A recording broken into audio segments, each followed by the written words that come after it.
Okay, let me tell you one of the most frustrating things you will ever do in your life if you happen to buy, well, if you buy it, then I'm sure they would show you how to use it. But if you happen to rent one of these, this is a 2019 convertible Camero, and you want to take the top down, and you had a weak experience at the Enterprise car rental like I did, where they really didn't show you anything, well, you'll get here and you will turn the car on normal and let it boot up and do whatever the heck it's got to do. And then you'll say, okay, well, I guess I'm just going to have to push this button right here to take the top down, and you will get this message: cargo shade, extend cargo shade to operate top. Well, at this point, you will really not understand what that means. You might think it's something back here, but that thing doesn't move around. You might even open up the trunk and you don't see anything that's like a shade, so you don't really know what that means. Well, I'll just cut to the chase and tell you that what they're actually wanting you to do is to take this thing here and make sure you connect it to these things. And that's so that when the top comes down, like, I get the purpose of it. That's so that when the top comes down, and if you had luggage back here, it wouldn't get crushed or mess it up.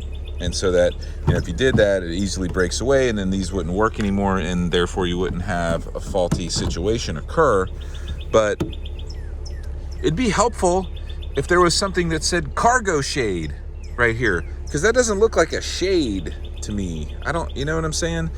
You know, some kind of instructions here, how to operate top. This is the cargo shade. Attach these things. Nothing. There's nothing that says anything like that. There's also no manual in the glove box. At least Enterprise Car Rental did not have that in there. Okay. So anyway, that's how you do it, because now we come back in here and press the button, and then it starts to do what it's supposed to do. All right, so anyway, hopefully that helps. I just think it's a terrible design. I think it's not thought out very well by Chevrolet to do it that way. There's just some other things too, like there's no place to put your phone. So, you know, you plug your phone in, and it's got this Chevrolet, you know, system here, which is mediocre at best in my opinion. But there's like literally, you know, even in the little armrest, it's not big enough to hold a phone. You plug your phone in, you either have to sit it there. Well, I rented this car, I was trying to like navigate, and yeah, you give it a little bit of gas, your phone goes flying, it unplugs from the USB, your navigation's gone. I'm like in the middle of Florida, heavy traffic, trying to figure out where the hell to go, trying to dig down in my seat to find my phone, almost get into a wreck. Listen, first world problems and real stupid stuff, okay? But still, like, there's nowhere to put it. There's nowhere to plug your phone into the USB and then like safely store it. It's just a really, really dumb design, okay? Also, this screen is like slanted that way. It really needs to be slanted at least like this way. It's just, I had fun driving this car, and it's just a base model. So, you know, just like cloth seats or whatever. And I'm sure it's not like the fast model, but it shifts pretty good. It's plenty fast. It doesn't need to be some big tricked out model. Plenty of speed, especially as a casual rental car. But I'm just here to tell you, I would not buy one of these. Like, typical with convertibles, the A-pillar is really, really big. With the low setting and with this big stuff right here, and I'm like 5'11", 6 foot type guy, like an average size guy, and I had hard problems like getting over, you know, just the visibility's not great. It is fun to drive. It did handle well. I will say the sound system was pretty good, okay, but they really made a big miss not having any place at all. Like, I'm literally driving, having to like have my phone wedged under my leg so that the USB doesn't come out, so I can still have my navigation and stuff like that. It's just really poor. Like anything, something here, just nothing for thinking about a phone. And listen, You got to think about that these days. So, you know, and I do like the styling of this car. I will say, it looks good. And let's see if I can make this operate. Like, see, like you can't even operate. Again, how does that work? Why isn't the top working? Unlock it, hold it, double click it and hold it. Anyway, it does look good with the top down. I'm not gonna lie, I like the looks of the car. The front end looks really cool. It's a sharp looking car. They made some mistakes on the interior with the phones and stuff like that. They're, you know, especially from a rental car perspective, you know, you got to show people how to really operate this top, because again, most cars, you press and hold that button, the top's coming down and you're feeling all cool. With this, you're getting all frustrated.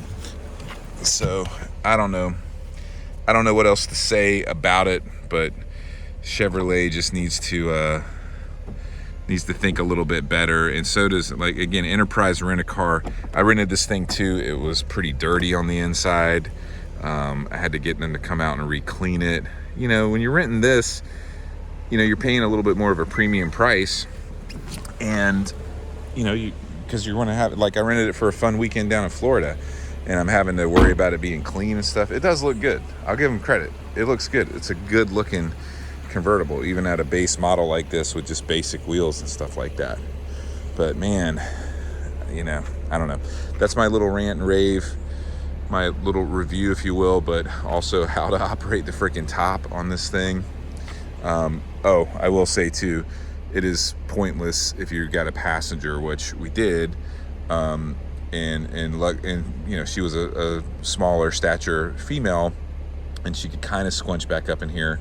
But even just having two people back here, virtually impossible.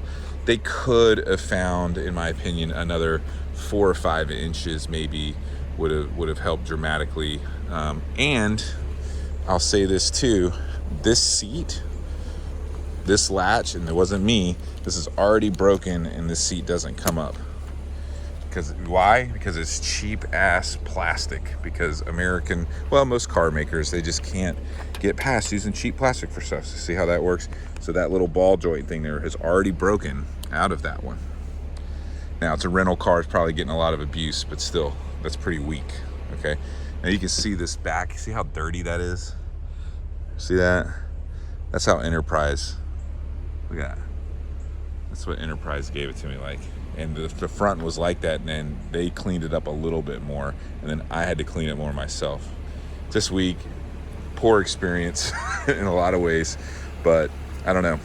I can kind of give the car a little bit of itself, maybe like a B+ as a rating. Would I rent one again? Maybe, if it was just going to be me and one other person.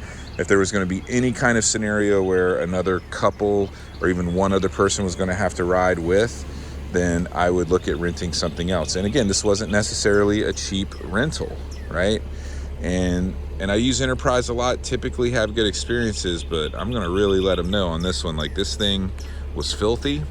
And again, having to figure out, like, I had to watch a YouTube video myself on how to operate the top. Again, you would even think places like this and in this area, they could say, by the way, when that little gives you that little message about the cargo shade, they could even say, like, by the way, that's in the trunk of the vehicle. So, you know, just a couple of misses, a couple of fails. I think not having a good place for that smartphone is also a big fail. But comment down below. I'd love to hear what your thoughts are. If you've reviewed this thing, did you have problems opening up the top yourself? You know, tell me what that experience was like for you. Again, though, I will say I thought it was fun to drive. The handling was good, even on the base model engine or whatever. The speed was fine. The stereo was pretty good. Like, I did have fun with it. Okay, so no doubts there. But anyway, let me know what your thoughts are. Like the video, subscribe, comment, all that good stuff. Have a wonderful day. Catch ya on the next video. Hey, what's up, man?